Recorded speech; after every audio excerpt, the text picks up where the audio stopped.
Hello and welcome back to our little 1997 Formula 1 season in AMS2 in virtual reality. We're here in Hockenheim for the Formula 1 1997 German Grand Prix with the old high-speed layout through the forest, only interrupted by 3 chicanes that each provide a good overtaking opportunity. We're awaiting a race full of mechanical exhaustion and slipstream battles. Today we'll be racing as Eddie Irvine, although I wanted to race as Michael Schumacher and only realized halfway through that I chose the wrong car. But anyway, here we are. Irvine and Ferrari both had a shocking season so far. After 3 races, Irvine has only 2 points to his name, and Ferrari are only 3rd in the Constructors' Championship, trailing their main rivals Williams by a massive 25 points already, which is an absolutely huge gap considering the point system from back then. Can Irvine and Ferrari both turn this around today, or will the German GP only add to their misery? We're about to find out just after we went through the starting grid together. And our championship leader, Jacques Villeneuve, starts from pole position. Mika Häkkinen, still without any points, has a good chance of scoring some today as he's starting from the first row in P2.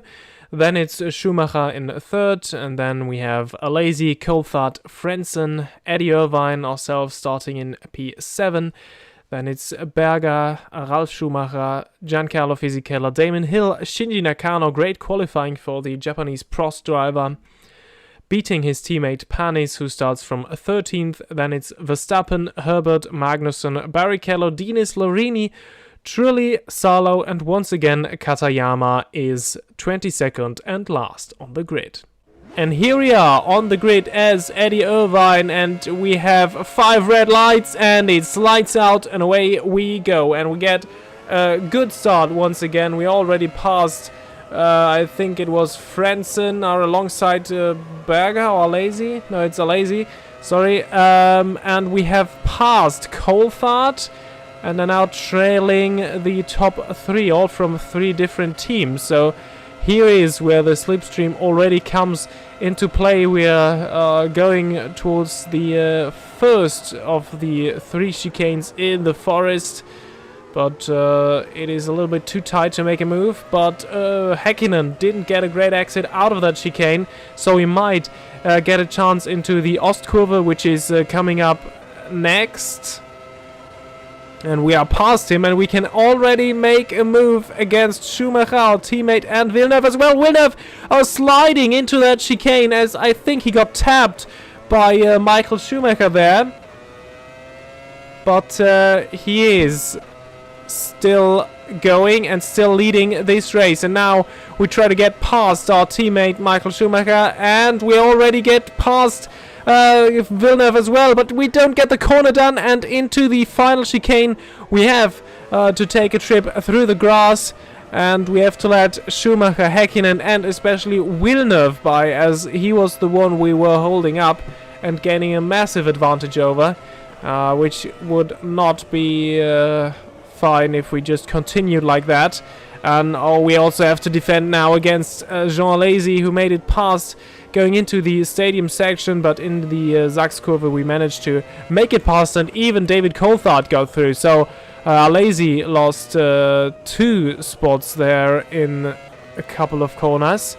And going into lap 2, this is how we are running. Schumacher leading ahead of Häkkinen. Villeneuve lost 2 places compared to his starting position, and then we have Irvine, Coulthard, and Alesi rounding out the top 6, which would be the point scorers at the end of the race. And for the second time we enter the forest, and we are running towards the first chicane, and the slipstream makes it easy for us to get alongside and past, at least past Villeneuve, but not past Häkkinen. He was able to brake a lot later in that chicane.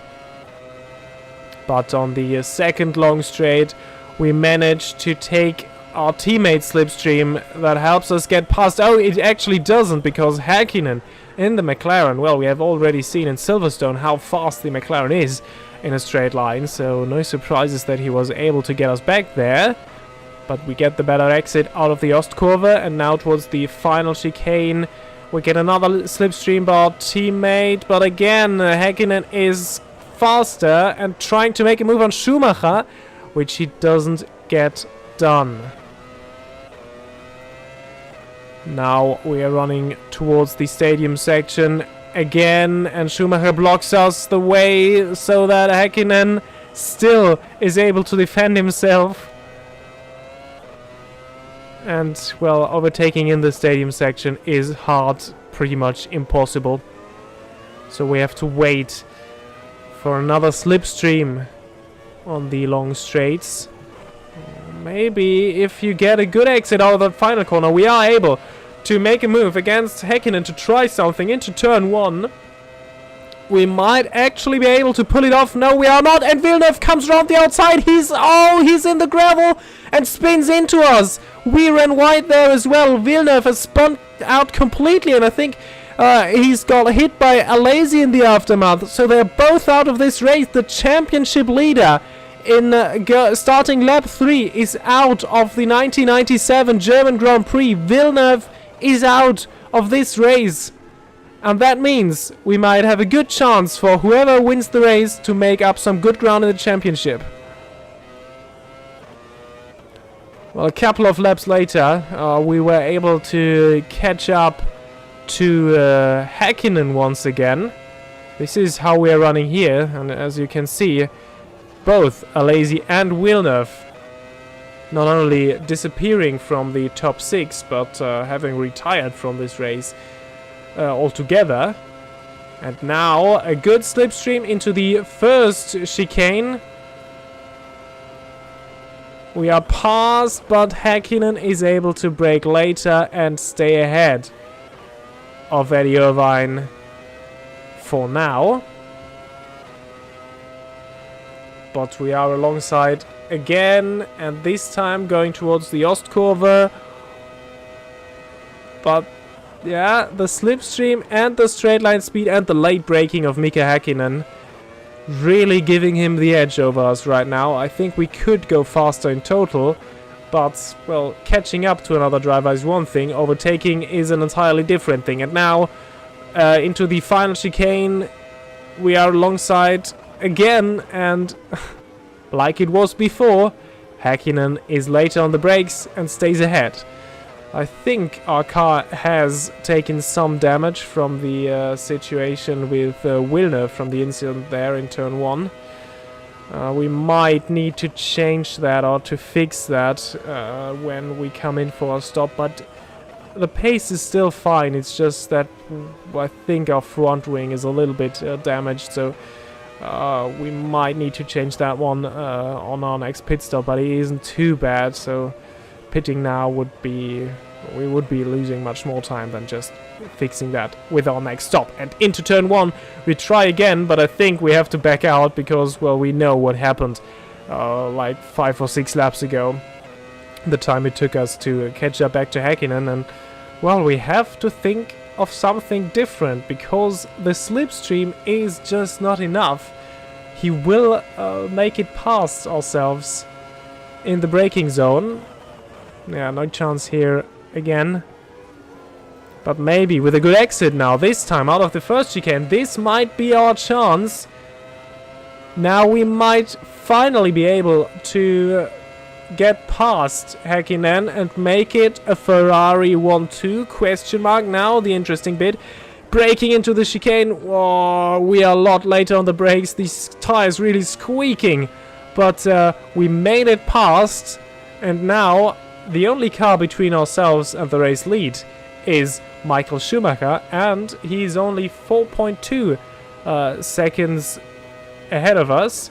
And, well, our pace is pretty good, so when we were catching up to Häkkinen, we were also catching up to Schumacher. So we might actually be able to win this race, but first of all we have to defend against Häkkinen again, who had a great exit out of there, but going into the stadium section, I think we might get rid of him and fully focus on our teammate up ahead.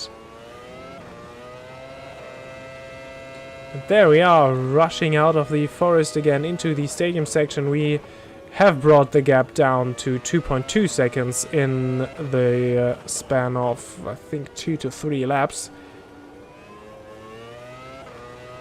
But we know that now is the time for Michael Schumacher to stop, which is interesting Because, well, we are faster. He has now a heavier car. Maybe we are able to jump him in the pits. Our stop is like in 3 or 4 laps, so we still have time to make up some ground.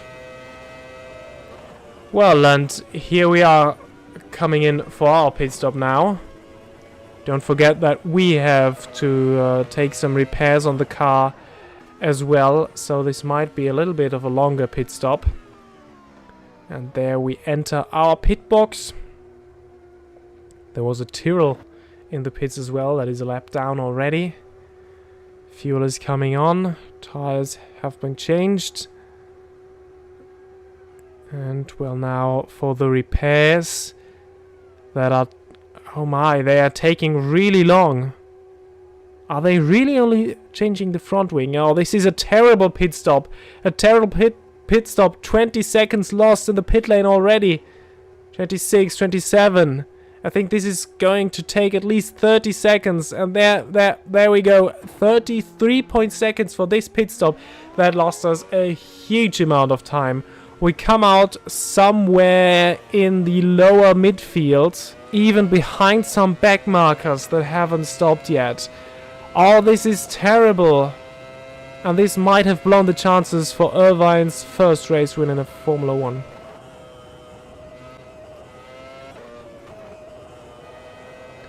Well, here we are just behind Jarno Trulli in the Minardi. We are actually racing him into turn 1. This has gone wrong earlier and it has gone wrong again. And this time it is Irvine with the much worse result. As we've just spun out completely there. Trulli really turning in on us. Katayama in the other Minardi is past us now. But we might already get him into turn 1. Ahead of turn 1 even. No, sorry, not turn 1. The first chicane in the forest. Oh, but this is terrible. A lot of time lost in the pits. And now even more time lost due to a collision and spin in turn 1. Almost 9 seconds behind Trulli in P12. I mean, of course, a lot of people still are yet to pit. That might bring us ahead some spots, but still, this is terrible.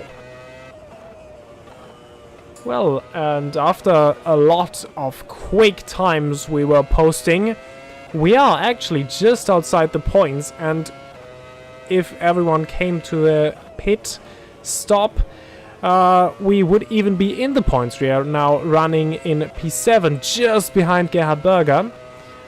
And Fisichella is yet to pit. And then we are running in P6. So Irvine, despite everything that was happening today, still with the chance for points. It has been a chaotic race. And this is Gerhard Berger just ahead of us. We exit the first chicane. We get a really good exit.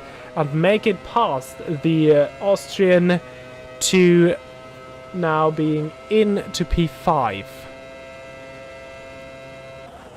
Oh, and we almost run wide into the second chicane and going into the Ostkurve now. And Berger might get the chance on these on the next straight to make it past again, but I don't think he will, as we have the far superior car in a straight line with the Ferrari. Final chicane, and I think, oh no, he got really close again. But yeah. We get the better exit and we have the faster count now. We have 5 laps to make up 5.1 seconds to Frentzen, who is running in 5th, if Fisichella will come in for his stop, who is running in 4th. So we're chasing Frentzen for P4. And here we are already on the penultimate lap. We're chasing down, still chasing down Heinz-Harald Frentzen, and this may now be 2 seconds, 3 seconds. It still is possible that we make it past the Williams driver. Williams really having a nightmare of a race. Schumacher still leading, which means Villeneuve's gap will be coming down quite quickly now. Well, not quite quickly, but he will take a massive chunk out of Villeneuve's championship lead. And now into the stadium section for the second to last time. And we can already see the Williams of Heinz-Harald Frentzen in his home race. He's currently running in 4th. But there is a very quick Ferrari. Irvine is the fastest man on track, even faster than Schumacher, who is leading this race going into the final lap. Häkkinen still in P2, so hopefully, finally, some first points for the McLaren driver. Coulthard in for a double McLaren podium. He's just a couple of seconds further ahead of Frentzen. So with 2 or 3 more laps, we might even be in with a chance for a podium finish in this mad race. And now we are able to pull alongside and to go far past Heinz-Harald Frentzen to add to Williams' misery. He's now running in P5, and of course we have to still defend this position and to make sure he won't get past again on this final bit, the second half of the last lap here. We're already running back towards the Motordrome, the stadium section, as it is called in Germany. Now the final chicane, and now only the last long straight and the stadium section still to go for, well, a race full of ups and downs for Eddie Irvine, but I think in the end it is quite a good result still, considering the circumstances. I mean, we could have won this race, of course, so a little bit of a bummer that we didn't, but still, P4 in these circumstances, a great result, and well, probably one more lap only and we would have finished on the podium. It is Schumacher, Häkkinen, Coulthard and Eddie Irvine over the line, and oh, we run wide in turn 1 in the outlap. Oh, in the in-lap, I mean, and we collect Frentzen. What a race for Irvine. On the cooldown lap, he collides with Frentzen. Turn 1 really hasn't served us well, but at least we are over the finish line. So these are the results, as I've already said. Schumacher, Häkkinen, Coulthard, McLaren with the double podium. Strong result for them. Good result for Ferrari with Irvine in 5th as well. Then it was Frentzen and Berger in 6th. This is the championship, and the championship lead between Villeneuve and Schumacher is only 8 points now.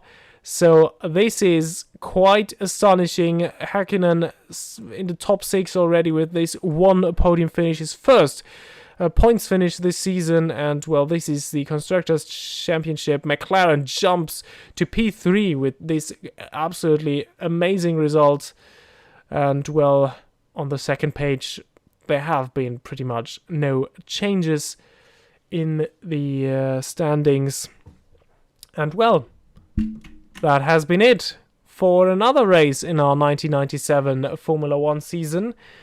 The next one coming up will be the Belgian Grand Prix in Spa-Francorchamps. If you don't want to miss that, don't forget to subscribe and, well, like the video if you enjoyed it. And, well, I'll see you all the next time.